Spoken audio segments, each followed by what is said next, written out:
Esto es Conspiravox, tu caja libre de información para la concientización de ocasión. Llegamos hasta ti para que seas parte junto con nosotros de esta mesa de diálogo. A través de información profunda se busca poner el dedo en la llaga de situaciones más turbias alrededor del mundo.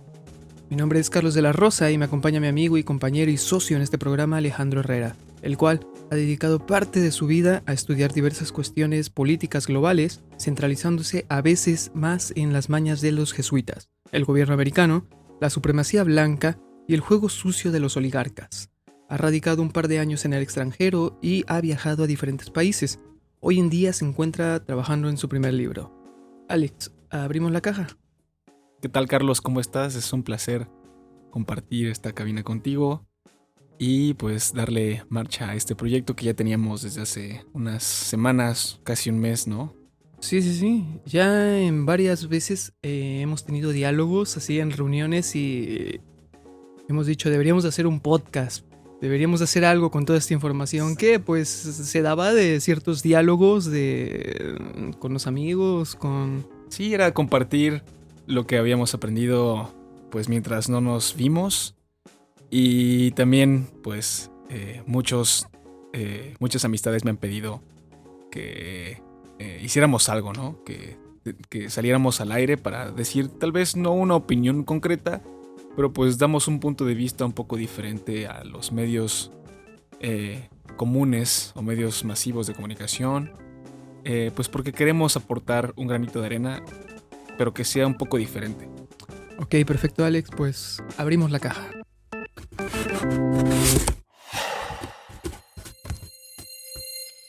Y ahora un intro. Lugar: el planeta Tierra, la tercera desde el Sol, llamado también el planeta azul por los cosmonautas.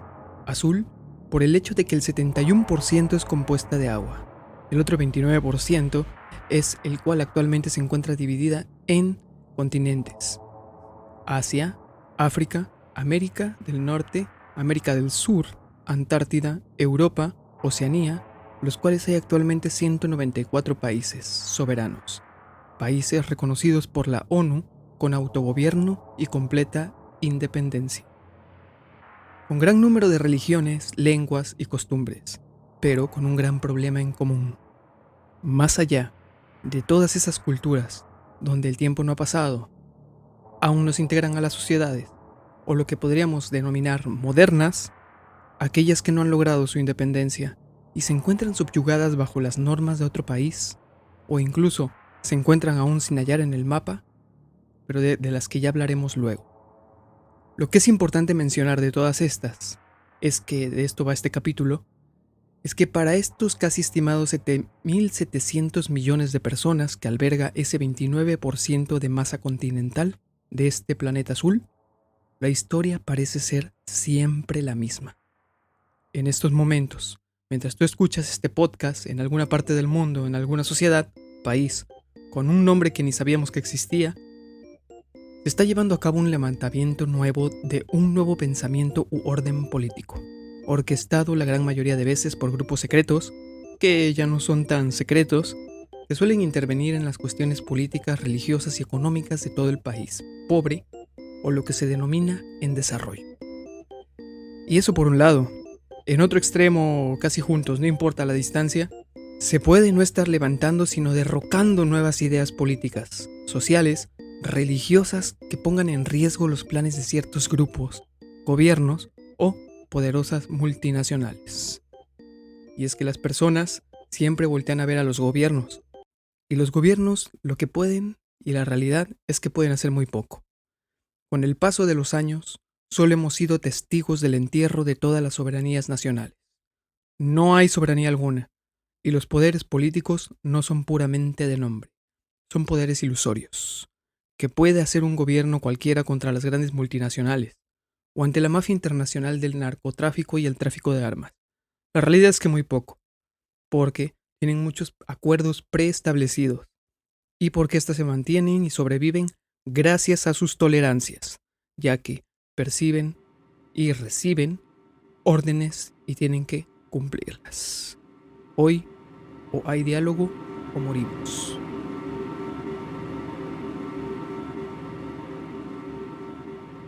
Alex, una nación engañada, bueno, una de varias. ¿Qué nos puedes decir con respecto a este título de este primer capítulo?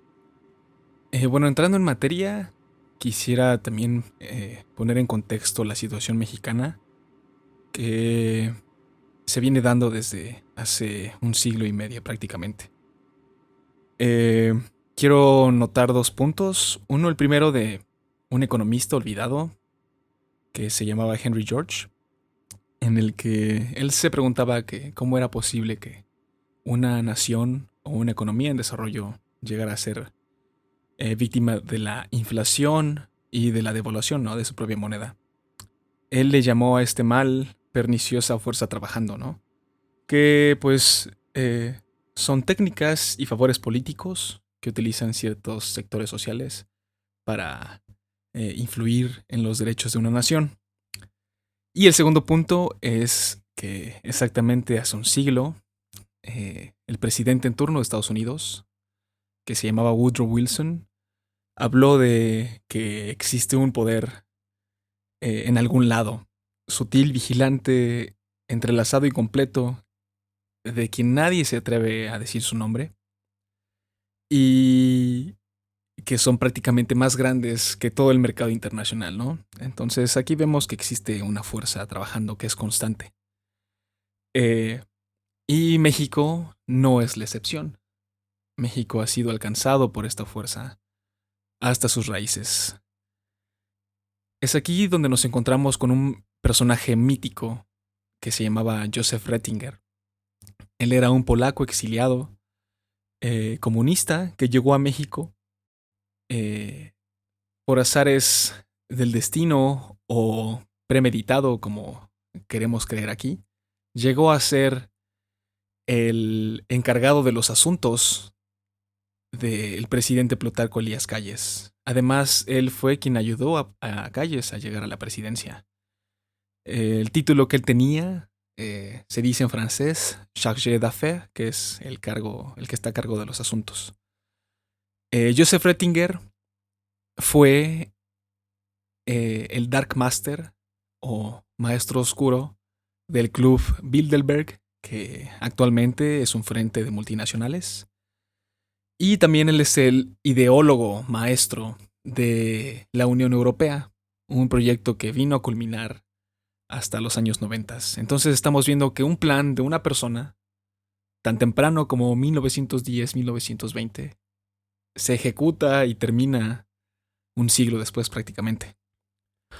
Bilderberg, que precisamente lleva el nombre por el hotel donde se llevó la primera reunión de estas importantes entes en 1954 y que ha llegado a tener invitados desde a personajes tales como Bill Clinton, Bill Gates y pues bueno, para los que no tienen mucho, no entran mucho en contexto con este grupo.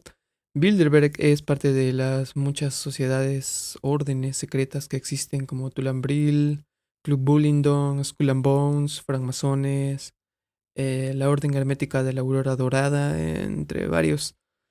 La pregunta aquí, poniendo por ejemplo en perspectiva a lo que es este grupo Bilderberg, es que por ejemplo Tulambril buscaban el origen de la raza aria.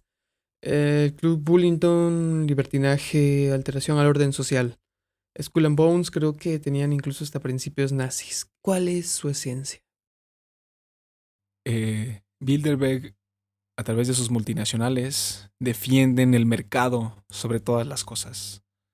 Es un movimiento enteramente materialista que promueve los tratados de libre mercado, que son los que afectan el corazón y núcleo de las economías nacionales, tal y como pasó aquí en México, ya que los movimientos globalistas neoliberales que comenzaron con Ronald Reagan y Margaret Thatcher eh, abrazan la manufactura barata, a la que le llaman outsourcing. Entonces México una vez entró al TLCAN, Tratado de Libre Comercio de América del Norte, a quien algunos le llaman TLC-BIS, de Tratado de Libre Cocaína, porque también el mercado negro y el tráfico. eh, Oye, eso suena mejor. Sí, la ¿Pero qué verdad, pasa ahí? ¿Por qué he tratado de libre cocaína? porque de manera paralela se vio el aumento del tráfico internacional de drogas y de armas, en el que utilizaron a México como un eslabón para triangular el tráfico hacia Estados Unidos. Aquí me gusta llamarle ingeniería social porque prácticamente el tráfico de drogas tiene un efecto demográfico. Me refiero a que desestabiliza socialmente, ya que gran parte de la población joven se vuelve adicta. Entonces aquí ya vienen, pues que dejan de tomar carreras profesionales y de que gastan su dinero en otras cosas, ¿no? Ya son efectos sociales colaterales, pero que son premeditados de manera estratégica ¿Y a quién le para, conviene tanta pobreza, tanta dejadez? ¿Qué le conviene a eso? ¿A quién? pues, a quien yo creo que le conviene más es a los megabancos, porque el binomio de las drogas se va de la mano con las armas. Entonces, hubo un caso muy curioso de un banco que se llamaba Wachovia, Sí, sí, que sí. posteriormente se convirtió en Wells Fargo. Es un banco de Wall Street, eh, quien hasta el Chapo en su juicio mencionó de cómo lavaban dinero de los cárteles ahí. Entonces, es curioso porque también HSBC ha tenido muchos escándalos de lavado de dinero del narco. ¿Qué quiere decir esto? Bueno, en la actualidad, de manera extraoficial, México tiene como primer ingreso nacional el narcotráfico.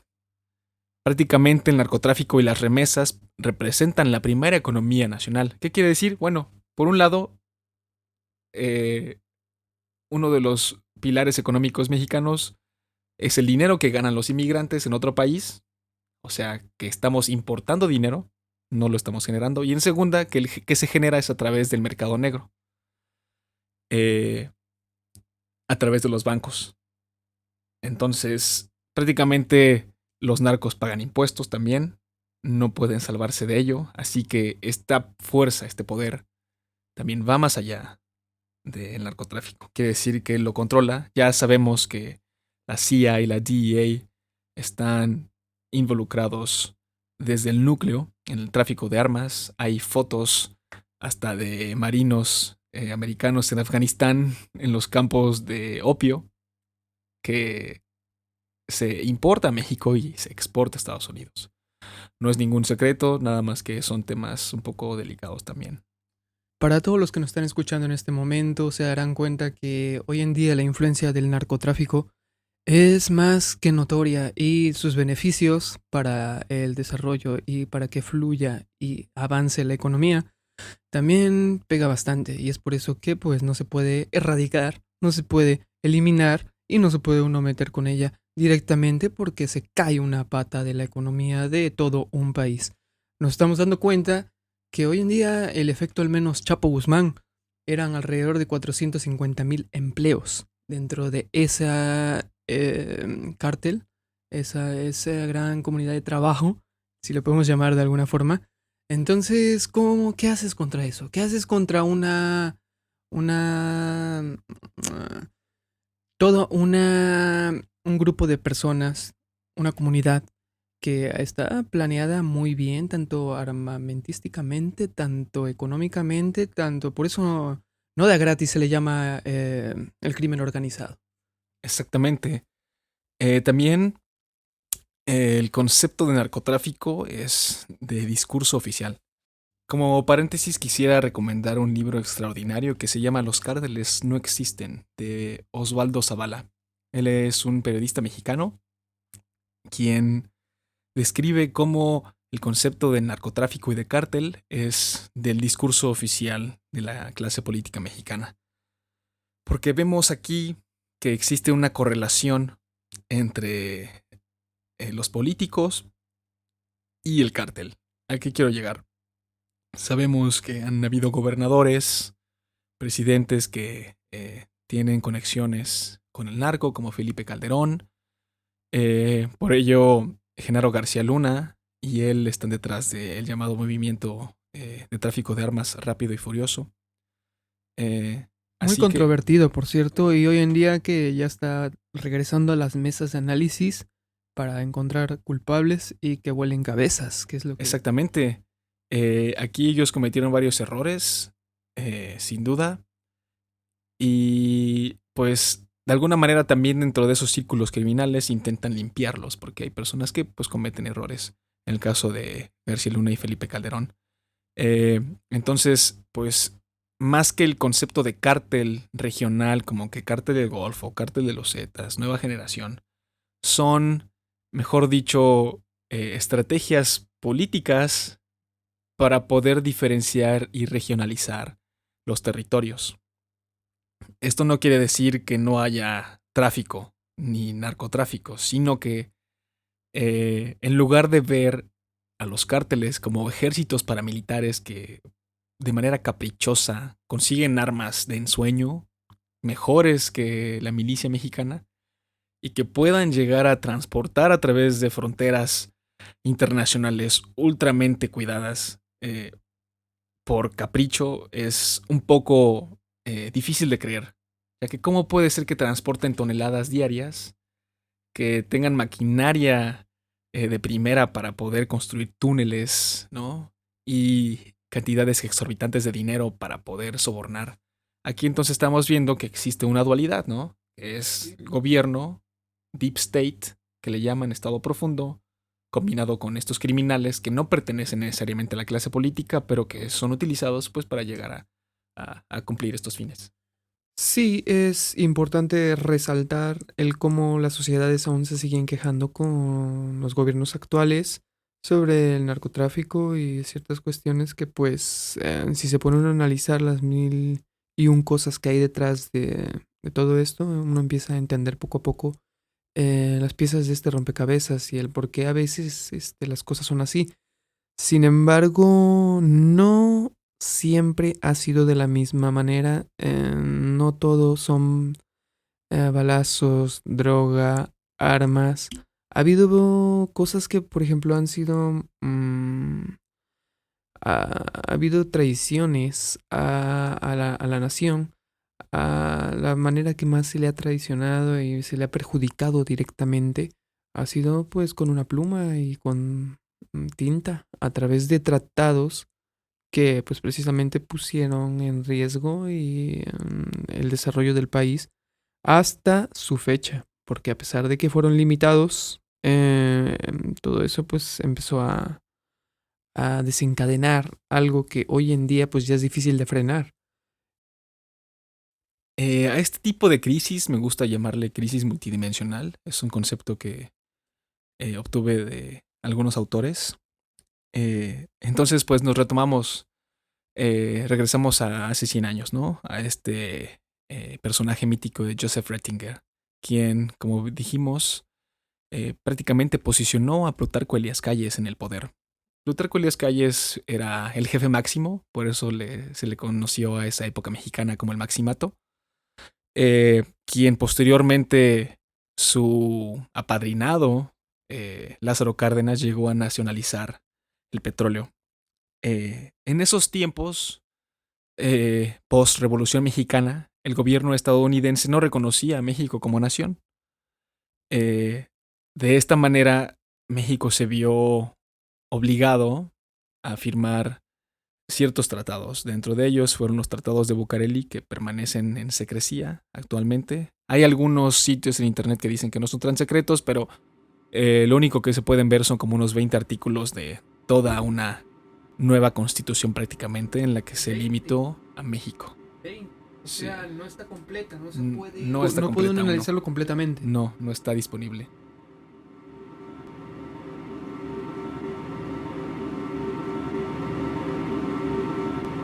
En 1923, tras la firma del Tratado de Bucareli entre México y Estados Unidos, se le prohibió a México producir tecnología, motores, aviones, naves y cualquier otro tipo de pues avance tecnológico y que pues y otro tipo de maquinaria. Además, cualquier proceso de industrialización del petróleo y sus derivados A raíz de la firma de este tratado, pues se frenó y se limitó la industrialización de México. Y pues se pasó a traer al progreso científico y también al desarrollo tecnológico. Ha sido la manera bastante considerable la que ha influido con este atraso y pues haciendo que nuestro país sea únicamente manufacturero, es decir, dedicadamente exclusivo a dar mantenimiento y a ensamblar solamente maquinaria. Esto, la verdad, yo lo veo aberrante y difícil de creer que algún día se haya podido acceder a algo así. Sin embargo, todavía vivimos con las consecuencias de ese tratado. ¿Qué nos puedes decir al respecto? Prácticamente como tiro de suerte del estado profundo al que Joseph Ratzinger pertenece o perteneció, fue que encontraron en México un oasis de recursos inimaginables, ¿no? Estamos viendo que México tiene una de las principales reservas de petróleo en el planeta, también tiene una de las principales reservas de shale gas, lutita o bituminoso, como quieran llamarle, que es el que se extrae a través del fracking. Desde los tiempos de la conquista ya se sabía que México era un gran exportador de plata y por ello sigue siendo el primer exportador de plata en el planeta, a pesar de que Canadá no tiene las concesiones. Eh, entonces tiene una riqueza agrícola y una riqueza cultural extraordinaria, que es algo que los oligarcas detestan. Así que prácticamente a través de enmiendas constitucionales y de tratados como los de Bucareli, limitan a las naciones en potencia. Hay una frase muy interesante que dijo Zbigniew Brzezinski, uno de los grandes personajes del Consejo de Relaciones Exteriores de Estados Unidos, que también fue secretario de Estado de Jimmy Carter y asesor de seguridad de Obama, quien dijo en los 70s, si no mal recuerdo, que no necesitamos un Japón en la frontera. Así se refirió a México. Vaya, conocemos que Japón es una potencia tecnológica, que tiene vanguardia en inteligencia artificial en estos momentos, a pesar de ciertas crisis económicas que tiene, eh, comparado con México, que a pesar de que es un país postagrícola semi-industrializado, pero tiene talento.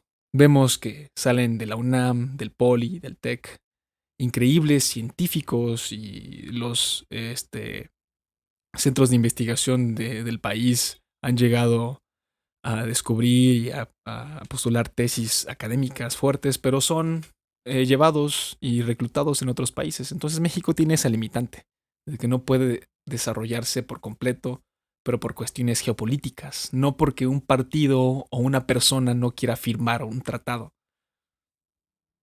El desarrollo científico y el progreso tecnológico es un medio para el crecimiento económico, así como para mejorar las condiciones y la calidad de vida de los ciudadanos.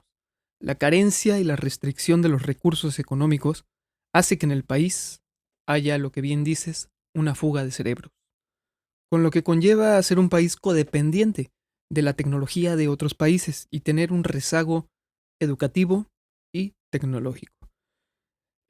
Si bien es cierto que existe un fundamento legal en cuanto a la obligación del Estado de promover y apoyar la investigación científica, también es que a lo largo de la historia de México hemos visto que no se ha brindado ese apoyo al progreso científico y desarrollo tecnológico. Al contrario, hay ocasiones que se vende al mejor postor.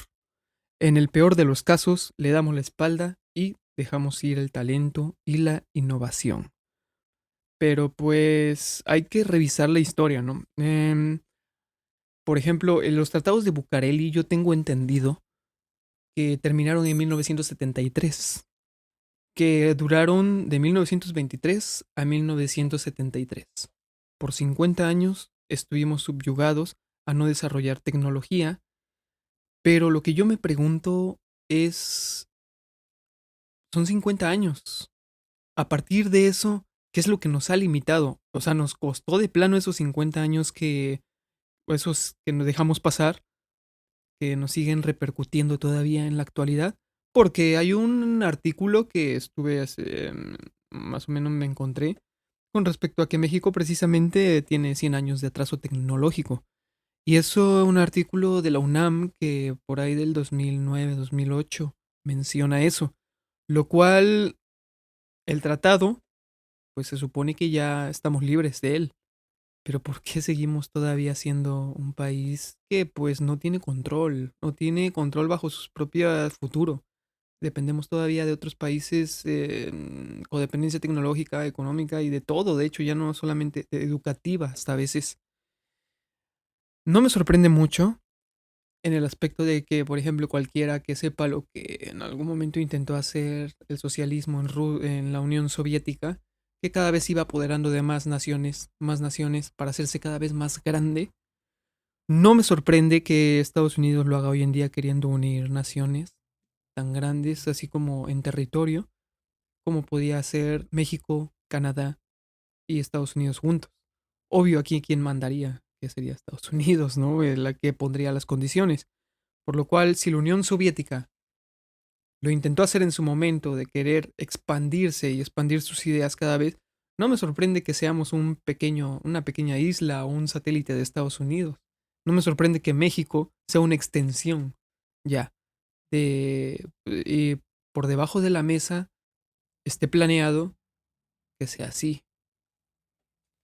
Hay un museo en la Ciudad de México que se llama el Museo de las Intervenciones, en el que vemos que México fue intervenido 13 veces por Estados Unidos, de diferentes maneras, algunas militares y otras a través de tratados. Eh, entonces, vemos un vaivén entre deudas y no deudas, ¿no? Entre movimientos nacionalistas y de privatización. Retomamos un poco de historia.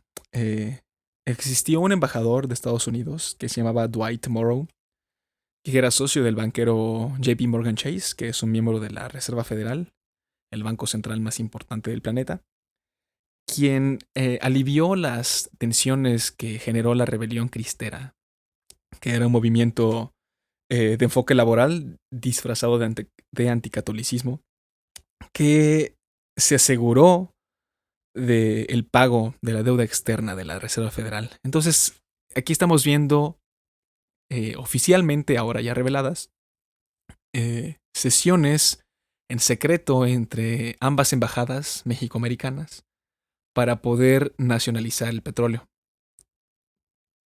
para poder pagar la deuda, ¿no? La deuda externa. Entonces, todo esto culminó con la expropiación petrolera de Lázaro Cárdenas en 1938. A partir de ahí, México comenzó un proceso de industrialización que, como mencionas, acabó más o menos por los 50, pero ahí fue cuando entró un nuevo modelo económico que se le llamó desarrollo estabilizador, que fue el que gozaron nuestros abuelos. Fue en el que México pudo llegar a ser una potencia industrial internacional. Empezó la industria automotriz, empezó la industria de los hidrocarburos, se nacionalizó también la energía eléctrica y México comenzó a tener eh, crecimiento económico alrededor de 4% anuales. Todo esto terminó cuando los gobiernos de Miguel de la Madrid y de Salinas abrazaron los modelos neoliberales de libre mercado, de globalización, en el que la manufactura se comenzó a exportar, como le llaman outsourcing, para tener un costo menos de producción y tener que pagar menos impuestos. Aquí vemos también que muchas multinacionales están exentas de impuestos con el pretexto de que generan empleo. Esto está muy bien revisado por economistas del pro y en contra, pero pues quien tiene la razón lógica es que estos son métodos erróneos que devalúan la moneda y que afectan directamente a la economía de las personas. Y sí, de hecho, es la forma en la que funcionan las cosas con este sistema capitalista. El modo de vida occidental se basa en el principio de explotar a veces directa o indirectamente a los pueblos. Y pues son varios los métodos, ¿no? Son varias las caras que nos presentan para mantenernos entretenidos en situaciones marginales de esta vida y no voltear a ver lo importante. Y lo importante sería caer en cuenta de que muchas de las cosas, pues de las que usualmente nos quejamos todos los días, no tienen solución inmediata. No es tan fácil. Y pues también caer en cuenta que pues debido al atraso tecnológico, debido a las codependencias que se tienen en otros países, en diversos sectores económicos, industriales, incluso educativos, nos tienen engañados todavía con que México es un país independiente. Todavía los 15 de septiembre nosotros salimos, festejamos, pues no nos damos cuenta que en realidad México pues está pasando por varias dependencias. Y pues aparte de que han vendido al país por pedazos con el paso del tiempo, hay cosas en las cuales todavía no volteamos a ver. Let me know when you gather. What you? Light them all up. Come on, fire. I gotta just pick up a... Come, Pyros!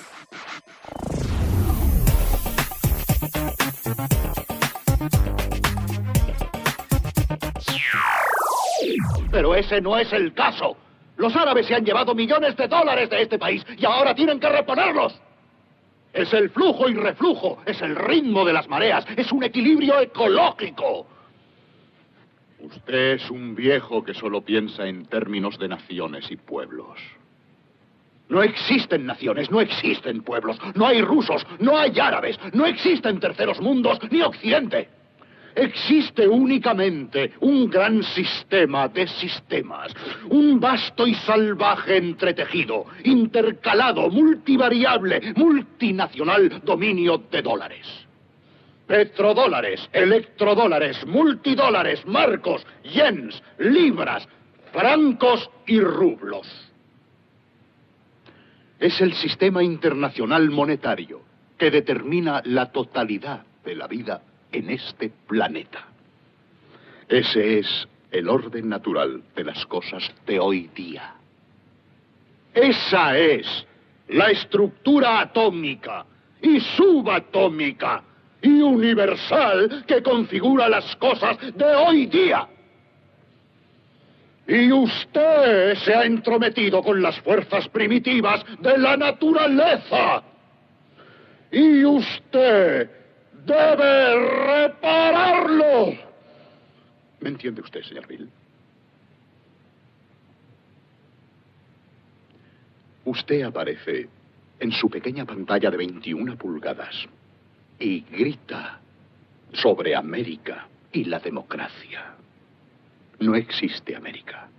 No existe la democracia. Solo existe la IBM, la ITT, la AT&T y DuPont, Dow, Union Carbide y Exxon. Esas son las naciones del mundo hoy día.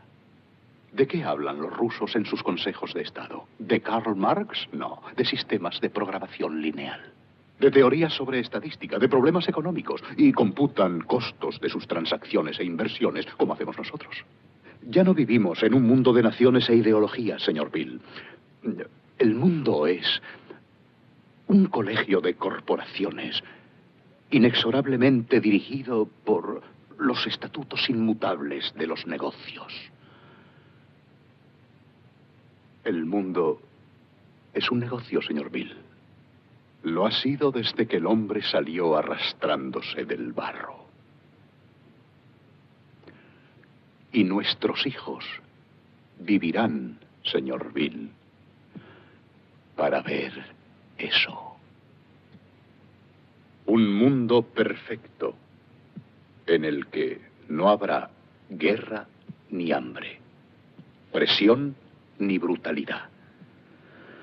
Una vasta y ecuménica compañía asociada en la que todos los hombres trabajarán para servir a un beneficio común, en la que todos los hombres poseerán una cantidad de acciones, en la que se les cubrirán todas las necesidades, se les moderarán todas las ansiedades y les divertirán para que no se aburran.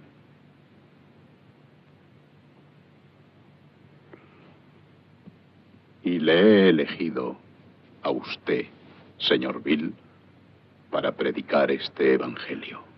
¿Y por qué a mí? Porque sale usted en televisión, tonto.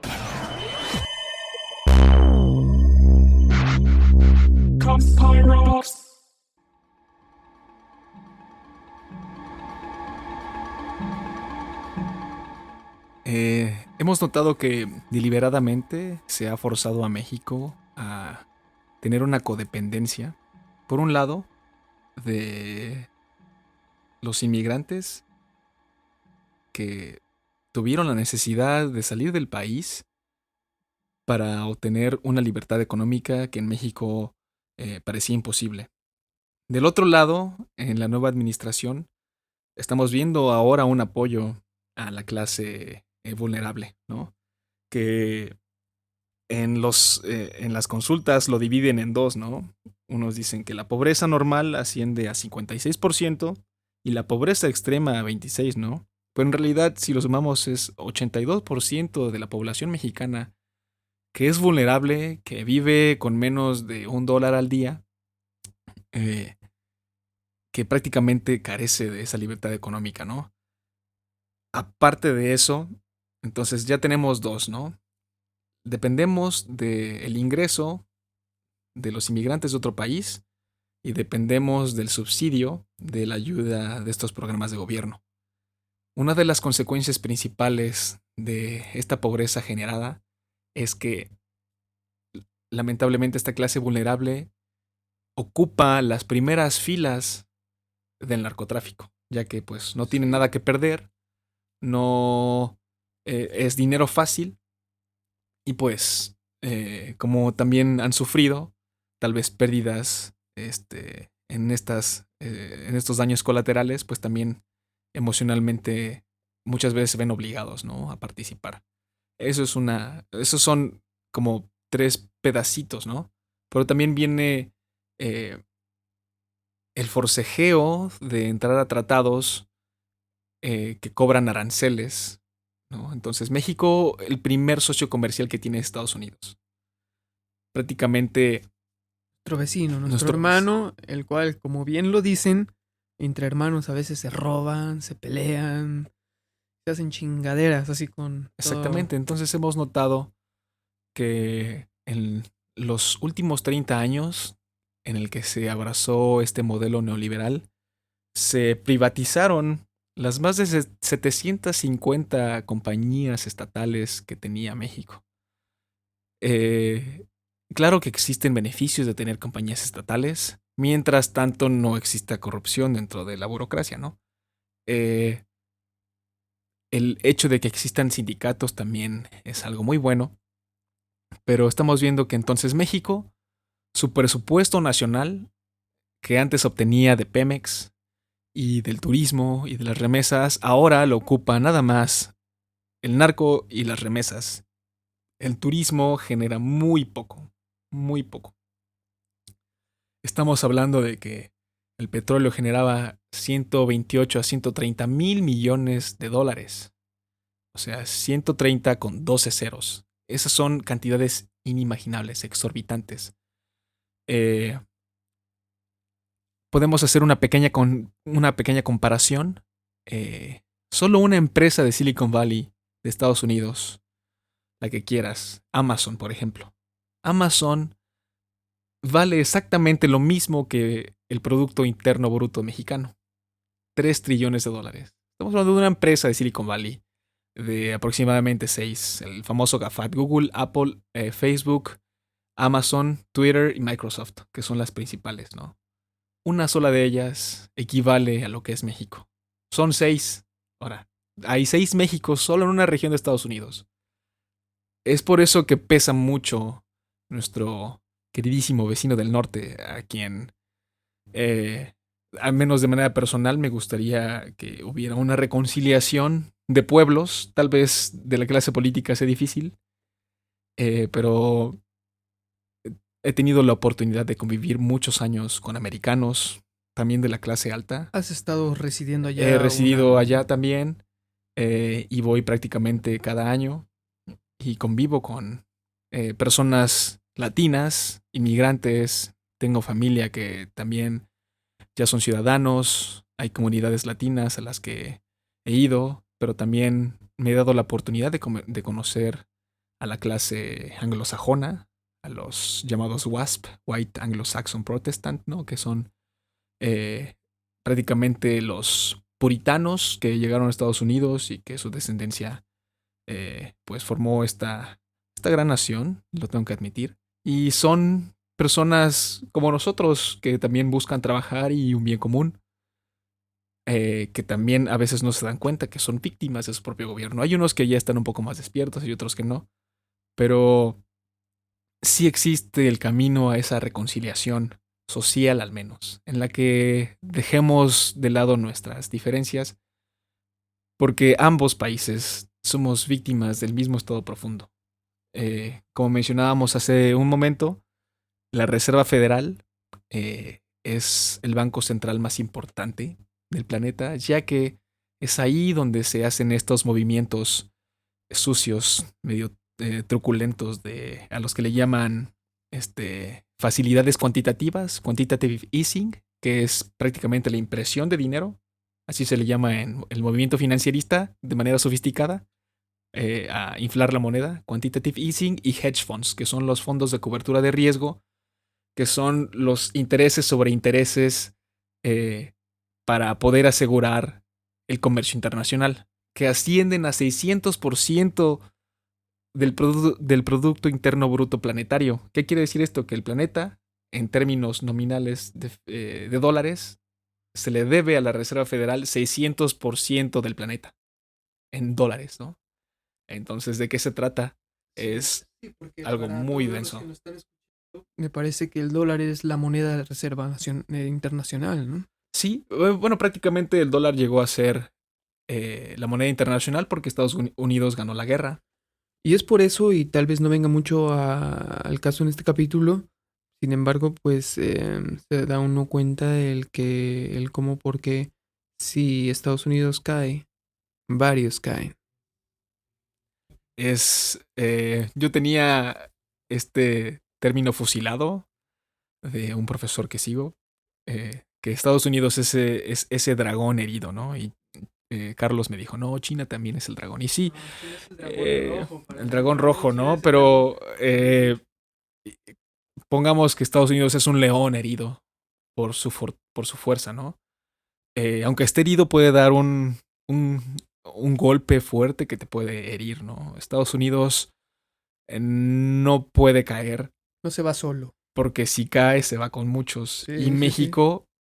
¿Y por qué se va con México, no? Porque van a decir, ok, es que puede que sea como que Estamos juntos, ¿no? porque es vecino o no. No, México pertenece a un tratado militar que se llama North Command, el Comando del Norte, en el que prácticamente Canadá, Estados Unidos y México son uno a nivel militar.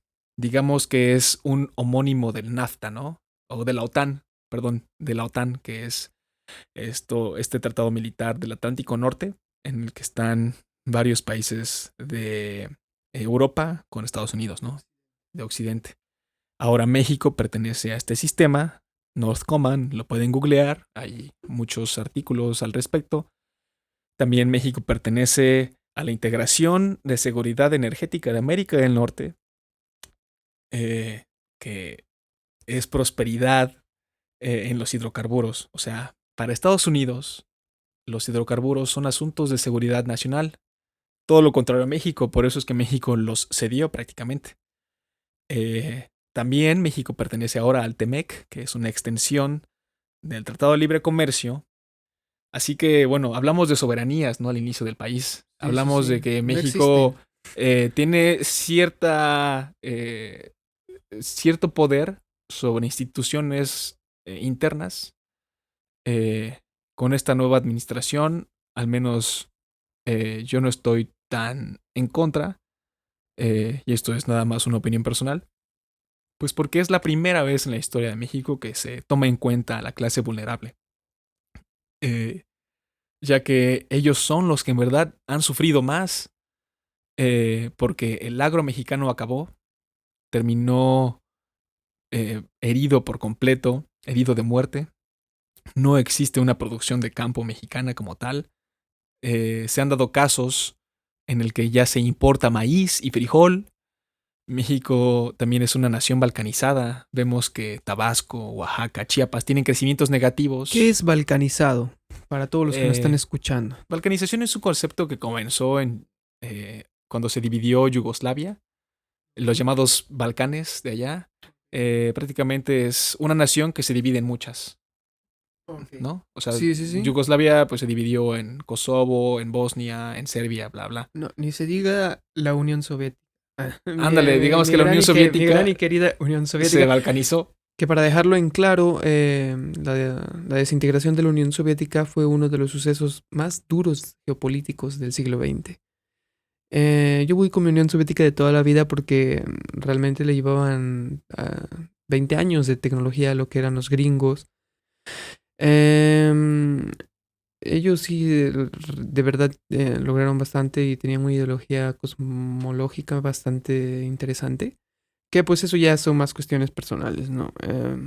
Y opiniones personales. Aunque también como para darles un poquito de los adelantos, tenemos también datos de cómo Wall Street sostenía financieramente a la Unión Soviética también, ya que la Revolución Rusa, que comenzó en noviembre de 1917, fue una operación judía. Eso hay que tenerlo muy en claro. Lenin fue el que empezó con Sí, fue eso. Vladimir Lenin. Sí, sí, sí. Y un mes después, él lanzó un movimiento que se llamaba como el movimiento extraordinario de la contrarrevolución, a la que sus siglas significan la checa, que eran esta como policía secreta que se encargaba de silenciar a los que estuvieran en contra del movimiento internacionalista del comunismo. Pero eso ya son datos que vamos a dar en otros programas. Son otros temas. Estamos viendo que esta fuerza que controla las finanzas internacionales tiene brazos en todos lados. Tentáculos. Sus tentáculos, ¿no? Por eso es que nos gustó representarlo con este pulpo que viene... Hay unos dibujos de hace 100, 150 años que igual tienen a este pulpo, ¿no? Porque pues representa muy bien el veneno que inyectan estas sociedades y su alcance. Sí, exacto. Por eso es que nos gusta llamarle crisis multidimensional, porque son muchos frentes. No se necesita a veces lanzar una bala o invadir. Ya no. Son solo tratados, firmas, a través de chantajes políticos, a través de la megacorrupción, porque el sistema como tal es corruptógeno. O sea, si tú no eres corrupto, te corrompe. Porque tienes que ceder, o sea, o te matan. Como el caso de Colosio, ¿no? Claro. Que también espero un día podamos hablar bien de él. Pero él sí quería dar un giro de timón en su proyecto de nación mexicana. Y prácticamente, como no representaba los intereses oligarcas, pues lo mataron. Ok, y por ejemplo, llegamos a esta parte en el cual ya escuchamos todos los oyentes en este momento el cómo México, a través de tratados, a través de personajes como Rettinger y varios que influenciaron bastante en las creaciones de muchas cosas aquí en México y en cómo se llevan a cabo también hoy en día ya estas situaciones, tanto económicas, tanto políticas. Lo que sí me viene quedando como duda es ¿qué hacemos? ¿Qué hacemos como pueblo? Porque, por ejemplo, tenemos que tener en cuenta que los modelos de revolución son viejos todavía. La gente piensa, bueno, para hacer nada más una mención, en 1810, la llamada independencia, yo creo que fue el mismo modelo el que se ocupó en 1910 para nosotros ocupar una revolución y que fue más o menos lo mismo. Sin embargo, para 2020, ¿qué sirve? ¿Sirve lo mismo alzarse en antorchas, palos? O ya, ¿cómo puede uno de plano llevar a cabo una revolución? Sin incitar a nada, claro. Sí, sí. Bueno, mi opinión personal, antes de que se me olvide, Sí. Quiero recalcar que Rettinger en lo que contribuyó principalmente fue el nacimiento de la partidocracia mexicana. ya que con Elías Calles fundaron el PNR, el Partido Nacional Revolucionario, que eventualmente se convirtió en el PRI, Fíjate. que fue lo que mantuvo a México en 70 años dentro de esta llamada dictadura, ¿no? Después cambió todo, el giro de timón aparentemente con el PAN, que nace del movimiento sinarquista y del Yunque, pero igual ambos estaban prácticamente fundados por los mismos personajes en la historia. A lo que quiero llegar es que, bueno, la partidocracia mexicana,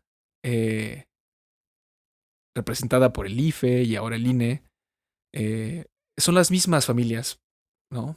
Personas que ocupan diferentes puestos o diferentes partidos. En algunas ocasiones ellos están en izquierda, otras veces están en derecha, otras veces están al centro, pero el sistema político es el mismo. O sea, no importa la dirección, lleva al mismo lado. No Sí, importa el camino que se tome. sí, no importa si eres rojo o azul O sea, ya no o importa amarillo. pelearse con el vecino, ya no importa pelearse con el hermano, con el tío, de que, oye, mi partido, oye, que el PAN, oye, que el PRI.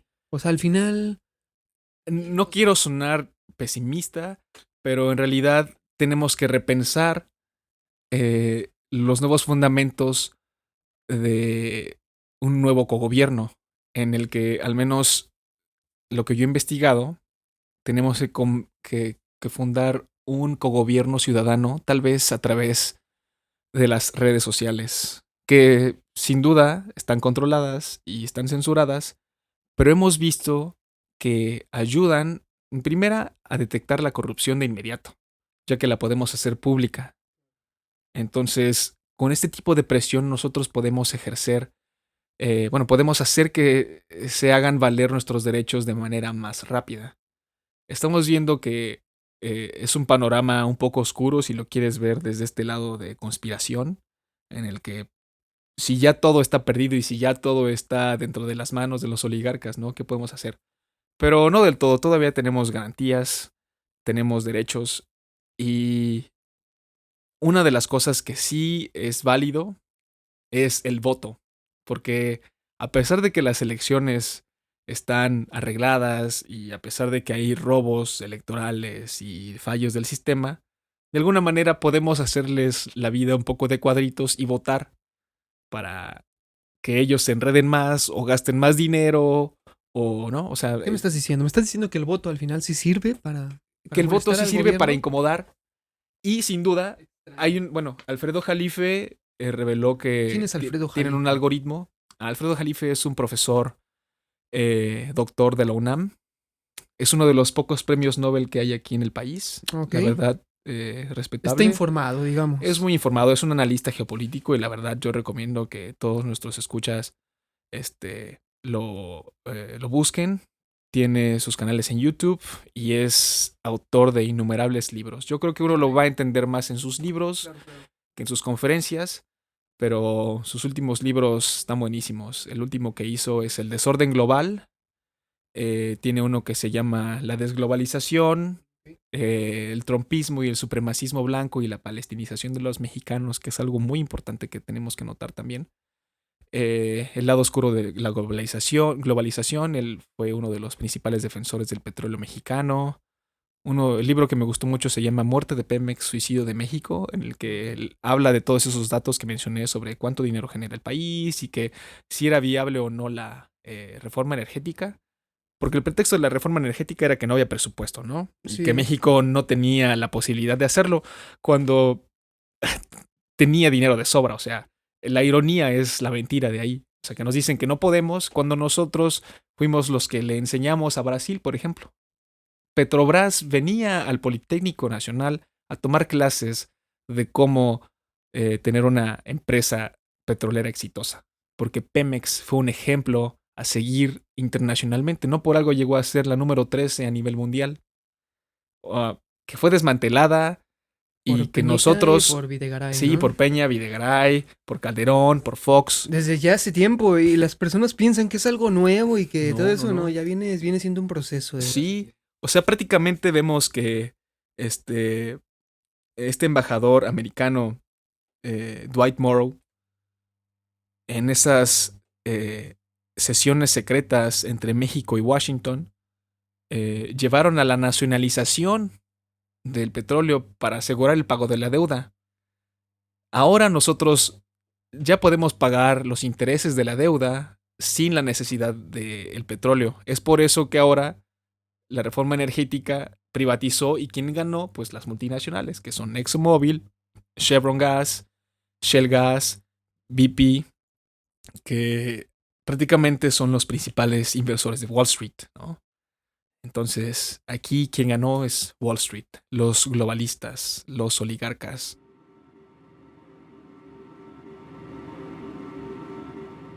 Esto es Conspirabox. Continuamos con esta charla. Y pues bueno, para ustedes estar preguntando en este momento, ¿qué hago yo con toda esta información? Demonios, en el nombre dice conspiración. ¿Qué está pasando? Alex, para todas las personas que buscan una conspiración en todo esto, ¿cuál es la conspiración dentro de todo esto? Nos damos cuenta que México es un país peculiar, lleno de grandes recursos naturales y humanos, que sistemáticamente ha sido intervenido poco a poco a través de su historia. Podemos decir que comienza desde su fundación, cuando México se hace independiente en 1821, y después le arrebatan, ¿no? O lo venden, como nos han dicho, más de la mitad del territorio nacional. ¿A quién? Pues a los intereses del Estado profundo americano, ¿no? Después vemos que Benito Juárez se alinea a través de la francmasonería con los intereses americanos. Después hay un giro de timón con Porfirio Díaz, en el que totalmente México es nacionalista. Después viene otro giro de timón con la Revolución Mexicana, en el que Estados Unidos no reconoce a México como país, y lo logró reconocer después de los tratados de Bucareli, ya cuando se aseguró el pago de la deuda nacional. Entonces hay un vaivén entre nacionalismo y interés oligarca, ¿no? Y así vamos yendo y viniendo. Es ahí donde yo creo que está la conspiración, en el saber identificar en qué nos están intentando robar, literalmente, a través del periodo histórico. Ahorita México pues ya está prácticamente un poco desahuciado porque no tiene alguna ventaja geopolítica. Y bueno, nos ha llegado la época de una nueva esperanza, ¿no? Con esta nueva administración, en la que yo veo que ahora nosotros tenemos que aprovechar este espacio que nos está brindando el gobierno a la clase vulnerable, para poder defender más nuestros derechos. Es por eso que yo motivo a la fomentación de este cogobierno ciudadano a través de las redes sociales, en el que todos, a pesar de que haya bots, ¿no? Y a pesar de que haya gente de la contra, como le dicen, pero nosotros tenemos la oportunidad de poder exponer estos crímenes en las redes sociales y hacerlo público de manera inmediata. Esto va a generar eventualmente un esperado cambio que pues tenemos que todos luchar por ello. Sí, y es que realmente viene siendo necesario ya, porque nos hemos dado cuenta que si México fuera una empresa, esta misma no tendría poder absoluto de su futuro, de liderar totalmente sus decisiones, más bien ni siquiera poder alguno. México, en su propio país, su papel no sería más que el de conserje, un empleado más, dándole mantenimiento y limpiando la suciedad de los que desde afuera lideran el futuro de una nación que se creía había alcanzado su independencia, la cual, inocentemente, seguimos festejando cada año. Tenemos que tener en cuenta que los modelos de revolución tienen que cambiar. Y hoy en día, Alex, pues nos has dado un ejemplo de cómo podría ser, porque no pueden ser las cosas iguales a 1810, no pueden ser las cosas iguales a 1910, y más porque ya hay tratados preestablecidos.